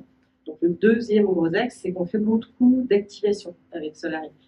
Donc on a pris l'angle du projet dont je parlais, le fait d'accompagner les projets, et donc on fait Solary, produit pour nous, beaucoup de contenu avec l'équipe. Sur la majorité, c'est des documentaires. Et par exemple, si on prend l'exemple de l'équipe féminine, au bout d'1 an de sponsoring, on a fait tout un documentaire qui s'appelle Plus qu'un rêve, où on a montré tous les coulisses en fait, de cette équipe qui se construisait. Où on a montré comment ils étaient coachés, comment ils étaient accompagnés, comment ils les ont fait progresser jusqu'à atteindre une coupe que malheureusement ils n'ont pas eu, mais franchement ils n'étaient pas loin et voilà, il y a eu un progrès de dingue. Et c'est du contenu que Solary produit pour nous, qui est by CTLM exclusif, qui permet de créer une connexion avec la communauté en leur apportant du contenu exclusif et des choses qu'ils ne voient pas par ailleurs. Donc ça, c'est la deuxième grosse typologie d'activation. Et puis la troisième, c'est que comme dans tout sponsoring, on a des droits à l'image, ce qui nous permet à nous de développer les propres assets de marque. Donc on a lancé un compte Twitter qui s'appelle CTLM Gaming. Je veux au moins 30 followers de plus demain, s'il vous plaît. Ce compte, on a à la fois du contenu de Solary, mais on essaie aussi d'élargir sur du contenu plus large et de créer notre propre petite communauté de gamers à travers ça. Merci. Alors derrière nous, on a des chiffres. C'est souvent une question qu'on pose aux annonceurs. C'est quoi vos KPI? C'est quoi le ROI de ce type d'opération? Alors, comme je le disais au début, c'est un axe de notre stratégie de com par ailleurs. En plus, en reste de moi, je viens de chez CTLM, c'est une boîte de crédit, j'ai des financiers. Donc, quand on veut dire que valider le budget chez des financiers, c'est pas simple. On a pris les mêmes KPI que le strat de com habituel. Donc, on a de la notoriété, de la visibilité et de l'attractivité, proximité à la marque. Pour la notoriété, on a lancé un baromètre spécifique où on a regardé depuis 2022, le lancement du partenariat, quel était l'impact de la notoriété sur une cible gamer. On a gagné plus de 5 points de notoriété. Alors, ça peut sembler peu, mais en notoriété, ça fait beaucoup. On a gagné des points. Le deuxième, c'est sur la visibilité, où là, on est accompagné par notre agence social média, qui est un outil d'IA qui permet de checker toutes les visibilités de cet élève, dont je parlais, le maillot, les activations, et le valoriser en équivalent média. Donc, grosso modo, si j'avais dû acheter cette visibilité, combien ça m'aurait coûté? Et ce qu'on se rend compte, c'est qu'on a 2,5 fois l'équivalent média de ce que le sponsoring nous coûte. Donc, on a une large visibilité et on voit, en un an, on a fait 185 millions d'impressions. Donc, on a beaucoup de présence. Et le dernier, c'est l'attractivité, la proximité à la marque, où on analyse tous les contenus, toutes les retombées, les gens qui répondissent quand on fait des activations, quand on est sur Twitch avec Solary ou des choses comme ça. On a 98,99% de perception positive. Il faut savoir qu'encore une fois, on est une marque de crédit. Et quand on fait notre contenu classique sur les social media, on a 40% de perception négative. Donc là, c'est que du bonheur, c'est que du positif. Et ça nous a aussi rassurés dans le côté, voilà, on ne se sentait pas légitime d'y aller au départ. Mais en fait, quand on le fait bien, quand on le fait honnêtement, quand on le fait en voulant réellement apporter quelque chose, les communautés le sentent et les retours sont là. Alors justement, c'est quoi les prochaines étapes? On sent que vous êtes très satisfait par cette première expérience. J'imagine que ça a été très bien accueilli également en interne au sein du groupe. Quelles seront les prochaines étapes pour vous dans cet univers du gaming? Alors, on en a des opérationnels et plus d'entreprises. De manière opérationnelle, notre enjeu, c'est d'élargir, parce que l'e-sport reste quand même un secteur petit d'un point de vue audience. Donc, c'est comment, maintenant qu'on a gagné cette légitimité-là, parce qu'en fait, on avait lancé le truc en disant, OK, on projette à 3 ans, année 1, on gagne en légitimité, année 2, on s'installe, année 3, on développe. On on est dans l'année 3. Donc on est en discussion avec des influenceurs, toujours dans l'univers du gaming, mais plus large. On a envie de faire du contenu, toujours avec Solary, mais d'aller chercher une audience beaucoup plus large que l'e-sport pur. Le deuxième, c'est un enjeu business, parce qu'encore une fois, c'est quoi le ROI, c'est quoi la prod. Donc on va commencer doucement à pousser des offres. Alors on a des offres qu'on a créées purement gamer. On a déjà commencé par ça, voir comment ils réagissent, parce que jusque-là, on faisait des contenus fun, etc. On est assez curieux là, on va vous proposer un produit pour acheter des PC de gamer, comment vous allez réagir, mais de donner un angle business. Et le troisième, c'est aussi de continuer à développer la visibilité et de continuer à faire augmenter ses KPI d'année en année dans un budget qui reste constant. Parce que ça aussi, ça peut rassurer tous les annonceurs, on n'est pas obligé de mettre des millions. On a un budget qui, depuis 3 ans, est le même et pourtant on arrive à faire progresser nos KPI. Merci Amélie pour ce témoignage.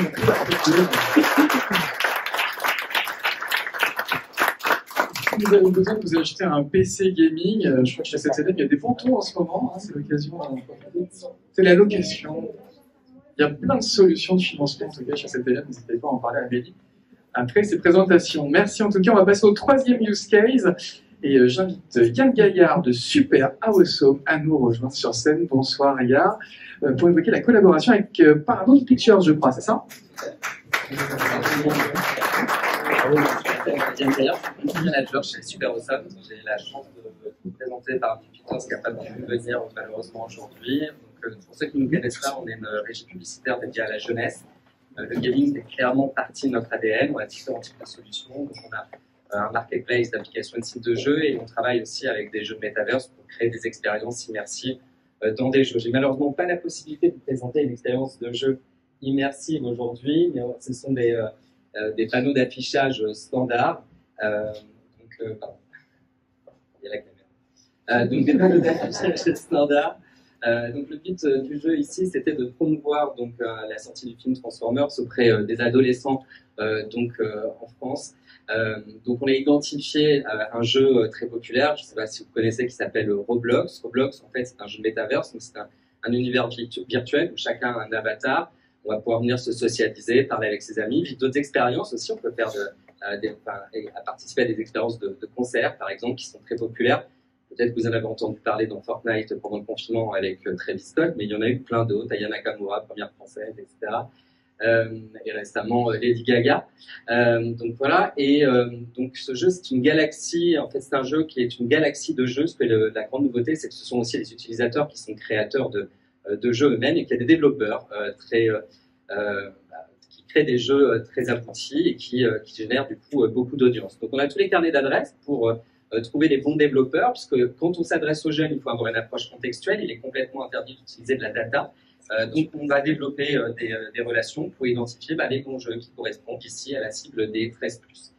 Donc c'est ce qu'on a pu faire avec Paramount. Il y a juste une autre slide après qui donne un peu les résultats. Donc vous pouvez voir les formats qui ne sont pas animés, je ne sais pas pourquoi ils auraient dû l'être, mais ce sont des formats animés. Il y a soit des panneaux statiques, soit du GIF, soit de la vidéo qui est accessible. Bien sûr des formats non cliquables, c'est de la visibilité, puisque l'idée c'est pas de sortir les gens de l'expérience du jeu. Comme on en a parlé tout à l'heure, ça serait complètement contre-productif. On est juste là pour donner de la visibilité et une expérience complémentaire. Donc voilà, donc on a délivré plus de 1,8 million d'impressions et atteint 256 000 joueurs. Donc une opération réussie pour l'annonceur qui a pu s'intégrer et atteindre cette audience aussi difficile à capter. Voilà. Merci Yann de Super Awesome pour ce beau cas Paramount Pictures. Et on termine par notre quatrième témoignage. Et j'invite Jean-Frédéric Hubert de Gameloft à nous rejoindre sur scène pour nous parler, je crois, de 2 cas. C'est ça, à nouveau Paramount et EDF. On vous écoute. Merci beaucoup. Je me présente Jean-Frédéric, Sales Manager chez Gameloft for Brands. J'ai 2 cas, on avait 2 cas. 2 exemples de campagnes. On a pris en fait le parti pris de vous montrer des exemples simples, on va dire simples et efficaces pour les marques, pour les agences, pour nos différents clients. Le premier, c'est pour Paramount Plus pour la sortie de la saison 2 de Halo. Des objectifs, comme la plupart des campagnes dans le cinéma, assez simples, mais avec derrière tout cela, donc en termes d'awareness, faire connaître évidemment la série, en termes de considération, c'est-à-dire faire en sorte que les joueurs soient attentifs et surtout mémorisent finalement ce qu'ils vont voir sur une cible assez large, hommes 18-49 ans, et dans un univers évidemment qui correspond à la saison 2 de Halo, à savoir de science-fiction, de fantasy, et donc derrière tout cela, on a proposé un cadre de diffusion qui correspondait. Donc, je ne vais pas revenir sur ce que Hugues vous a dit, mais dans notre offre combo, on a différents jeux, on a tout type de jeux, donc qui peuvent être aussi bien pour les hommes que pour les femmes, et donc on a proposé un cadre de diffusion d'action, d'aventure, et plutôt de drame à suspense. On a, pour répondre finalement à cet objectif d'awareness, donc de faire connaître au maximum le plus grand nombre, proposé et diffusé deux formats au départ très simples. Un motion interstitiel, la particularité c'est qu'il était... c'est pas le bon. Bon, moi je vais commencer par la vidéo. La vidéo sur un remplacement finalement que vous retrouvez dans toutes les principaux jeux mobiles, donc qui sont rewardés. En échange d'une vidéo vue, vous avez une récompense. La récompense est adaptée en fonction du type de jeu.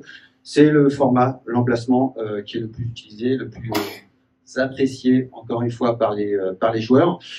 Et ça permet finalement de toucher un maximum de personnes, de joueurs, et qui nous permet de répondre à ce besoin et cet objectif principal d'engagement, à savoir sur cette campagne, sur la vidéo, plus de 98% de joueurs qui ont vu la vidéo jusqu'au bout, versus 69%, un peu plus de 69% sur des campagnes classiques. Et ce qui est intéressant, c'est par rapport à cet engagement dont on parle tout le temps dans le jeu vidéo, on voit que le taux de clic est de plus de 1,6%, sachant que le clic, il apparaît et il est possible, non pas dans la vidéo n'est pas cliquable, le clic, vous pouvez l'avoir à la fin de la vidéo. Donc on évite comme ça les faux, les mauvais clics, les clics d'erreur. Et donc, j'espère que vous avez le motion interstitiel qui est donc interactif, un motion interstitiel qui apparaît non pas en ouverture de jeu pour éviter justement ce côté trop intrusif pour les joueurs, et qui va apparaître à différents moments clés, mais quand vous êtes uniquement dans le menu des différents jeux que l'on va pouvoir proposer. Et celui-ci donc était interactif, je ne sais pas si vous avez le temps de le voir, on va le remettre. Vous aviez, bon, ça correspond bien évidemment à ce qui va être proposé, donc là, à la saison 2 de Halo, où vous devez, donc l'interaction, c'est que vous devez cliquer, cibler, et ça vous prend, ça vous prend. Vous deviez, en fait, vous aviez des ennemis qui apparaissaient, et vous deviez donc cliquer dessus. Vous deviez cliquer dessus, et donc c'était ça l'interaction qui était, qui était proposée. Les résultats, je vais parler directement des résultats. L'engagement, c'est quoi? C'est justement de plus de 6,2%. C'est le pourcentage de joueurs qui a cliqué, donc qui a interagi dans ce motion interstitiel, avec un taux de clic de près de 1,5%. Les clics, donc c'est pour ensuite rediriger vers les différentes informations concernant la saison 2 de Halo. Et le deuxième cas, donc là, c'était un cas qui permet finalement aux marques de communiquer très simplement, et on espère en tout cas que vous voyez par les résultats de manière très efficace, avec des formats standards finalement que presque toutes les marques peuvent proposer et avoir. Et le deuxième exemple,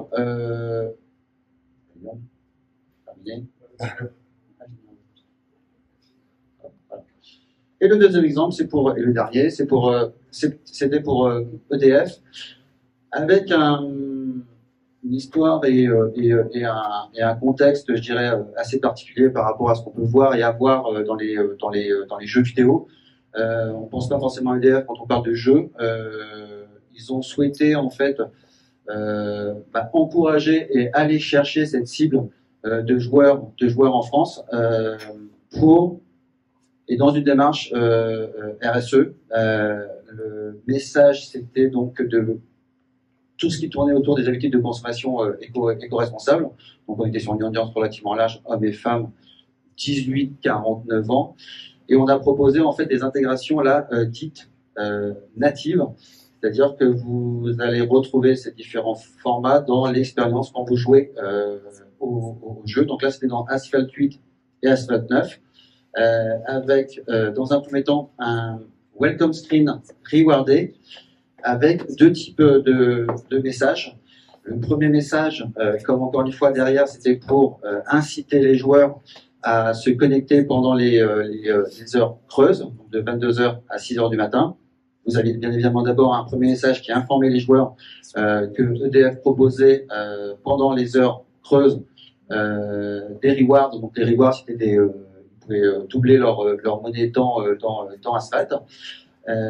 Et deuxième message, toujours sous forme de welcome screen. Donc le welcome screen, c'est une forme de pop-up qui apparaît cette fois-ci lorsque vous commencez le jeu.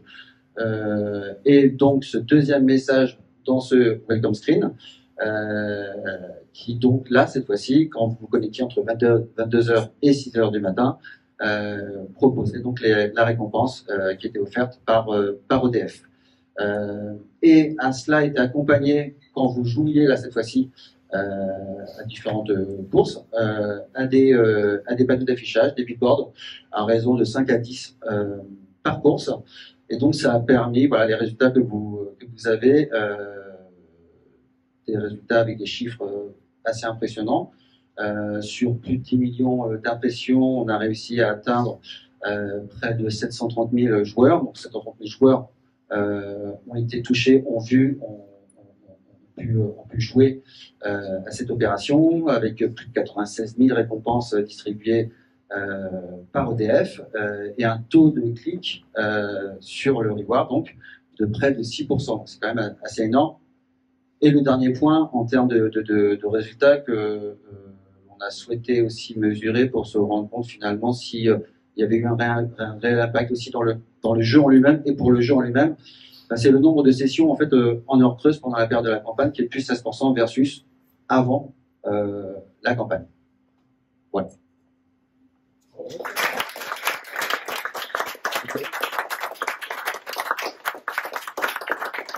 Merci Jean-Christophe pour tous ces chiffres. Eh bien, on est un peu tard, on va peut-être passer la session des Q&A, mais vous aurez évidemment l'occasion de discuter avec nos différents speakers autour d'un verre. Avant de donner la place à la compétition, peut-être un mot de conclusion. Est-ce que Hugues ou Guillaume ou Julien voulaient venir sur scène avec moi pour dire un mot avant de lancer la compétition? C'était une soirée particulièrement riche en contenu. Non, on espère vraiment que vous avez appris des choses. On ne va pas vous retenir plus longtemps parce que je pense qu'il fait faim et soif. Donc je vous redis, on ouvre la compétition pour gagner une PS5. Il faut s'inscrire, il ne faut pas s'inscrire. Non, il n'y a pas de souci. Alors, vous allez juste à l'entrée, vous allez donner votre nom à Fabien et vous allez pouvoir faire votre course 2 minutes et essayer de faire le meilleur temps. Et c'est le meilleur temps de la journée, enfin de la soirée plutôt, qui sera récompensé. Alors, vous inquiétez pas, si on n'a pas terminé, vous partez avant. On a vos emails, on a vos contacts, vos contacts, etc. Puis vous recevrez votre PS5 directement chez vous au bureau.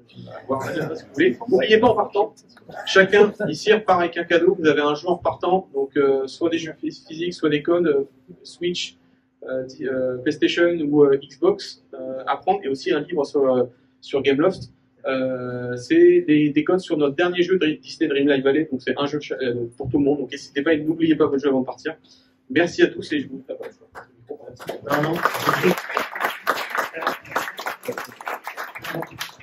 pour remercier tous ceux qui ont rendu cette soirée possible, à commencer par Hugues et Maria.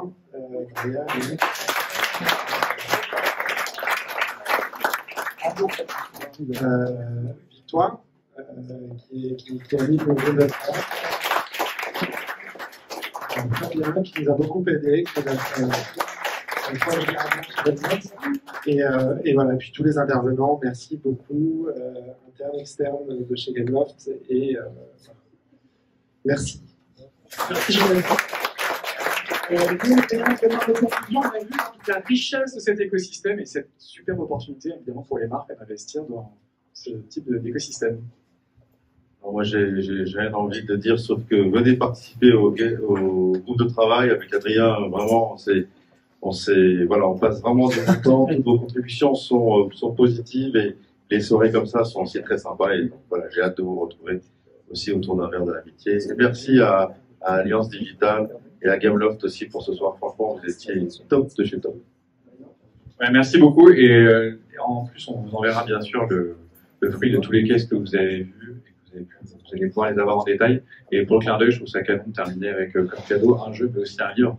Ça reboucle avec le cas qu'on a vu sur l'édition et ça reboucle sur l'histoire des industries créatives et culturelles. Rien de mieux qu'un livre pour terminer la soirée. Merci beaucoup et amusez-vous bien.